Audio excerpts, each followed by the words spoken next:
দেখ তোমার ছবি চলে আসছে।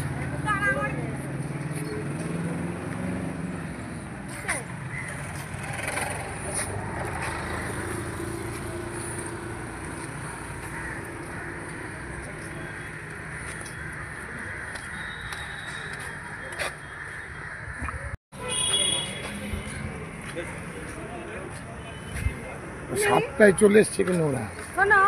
এখানে সব দৌড়েছে শোনো।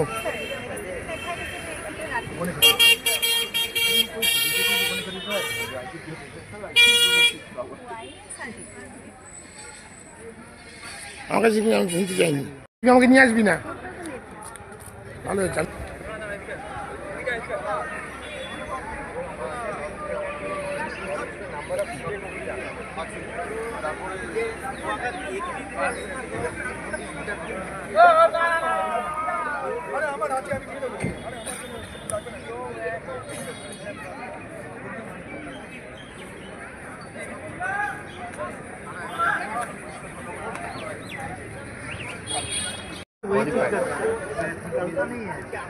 वो क्या जो ये है तन्मय भट्ट कितना मोटा था, भूख लगने का जो सिस्टम में आता है ना सिग्नल, देखिए वहाँ पर उसको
इसका क्या करूं? अरे दे दो, हाथ में दे दो, इसका हाथ में दे दो। चलो जलेबी बना रहा है।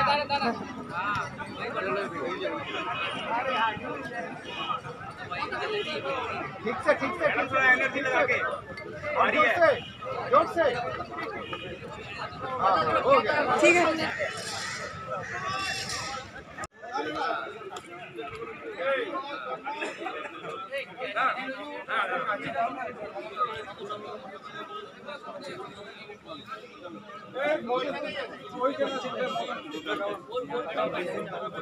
कागज दे, ओदिके कागज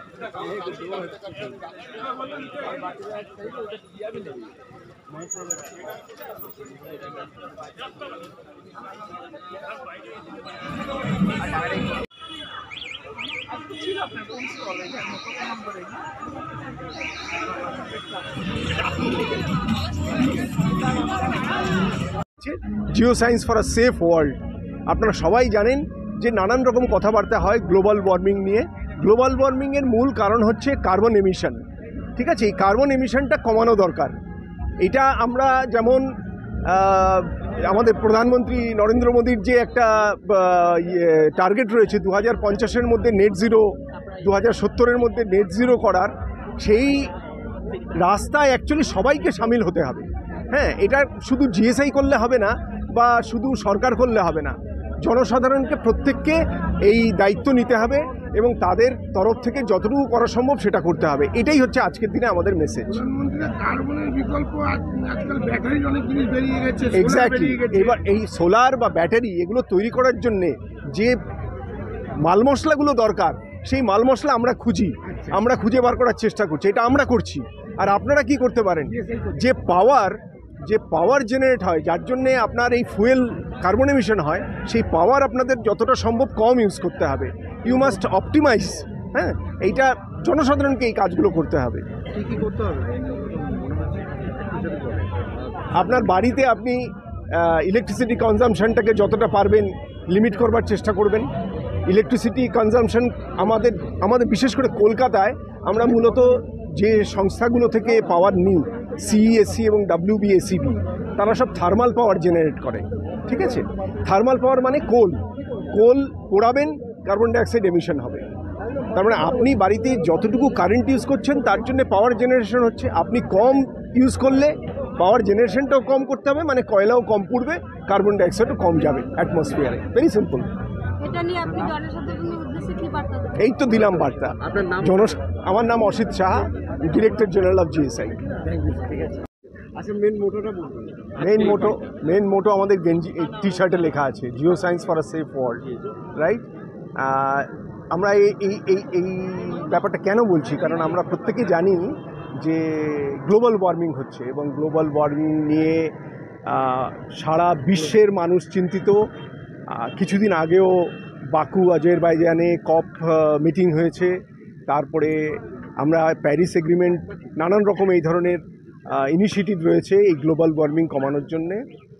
আর সমস্ত geological survey all over the world, তাদের একটা দায়িত্ব আছে যে মানুষকে জানানো যে কিভাবে সাস্টেনেবল ডেভেলপমেন্ট করা যায়। Sustainable development in the sense যে আমাদের তো রিসোর্স তো ইউজ করতেই হবে, কিন্তু ন্যাচারাল রিসোর্স ইউজ করার সময় আমরা যেন এমন কিছু না করে ফেলি যাতে বিশ্বেরই ক্ষতি হয়। তো সুতরাং সব কিছু বাঁচিয়ে এনভায়রনমেন্টাল ব্যালেন্স মেনটেন করে আমাদেরকে এগিয়ে যেতে হবে। জিওলজিক্যাল সার্ভে অফ ইন্ডিয়া এই কাজটা তো করছেই, কিন্তু আমরা যেটা চাইছি যে জনসাধারণ, আপামর জনসাধারণও এই পথে আমাদের সাথী হোক। সেই জন্যেই বেসিক্যালি আজকের এই অনুষ্ঠান, আজকে এই যে আমরা ওয়াকাথনটা করেছি জনসাধারণের কাছে এই বার্তাটা পৌঁছে দেওয়ার জন্যে। এবং আমরা আমাদের 175তম উদযাপন দিবস, যেটা 4 তারিখে 4 মার্চ আমাদের ক্যাম্পাসে হবে, যেটা শ্রী জি কিষাণ রেড্ডি, মাননীয় খানমন্ত্রী, উনি উদ্বোধন করবেন। তো ওখানে আমরা এই কথাই আবার বলবো, এবং সারা বছর ধরে আমাদের এই উদযাপন চলবে ভারতবর্ষের বিভিন্ন কোনায় কোনায়। সেখানে সবসময় আমাদের এই theme Jio science for the safe world থাকবে। আমাদের বিশ্বাস যে এইভাবে আমরা যদি এই বার্তাটা সবার কাছে পৌঁছে দিতে পারি, তাহলে মানুষ এই ব্যাপারটা বুঝবে, এবং মানুষ ধীরে ধীরে কনজারভেশন অফ এনার্জি, এইটা আমাদের দরকার ভীষণভাবে, conservation of energy and also conservation of water. এই দুটো হচ্ছে, এনার্জি এবং ওয়াটার ছাড়া আমরা বাঁচতে পারবো না। এটা যেমন দরকার, কিন্তু এর অপব্যবহার করাটাও ভীষণভাবে বন্ধ করা দরকার। অপব্যবহার কিন্তু আমাদেরকে ধ্বংসের পথে নিয়ে চলে যাবে। So this is the message for today.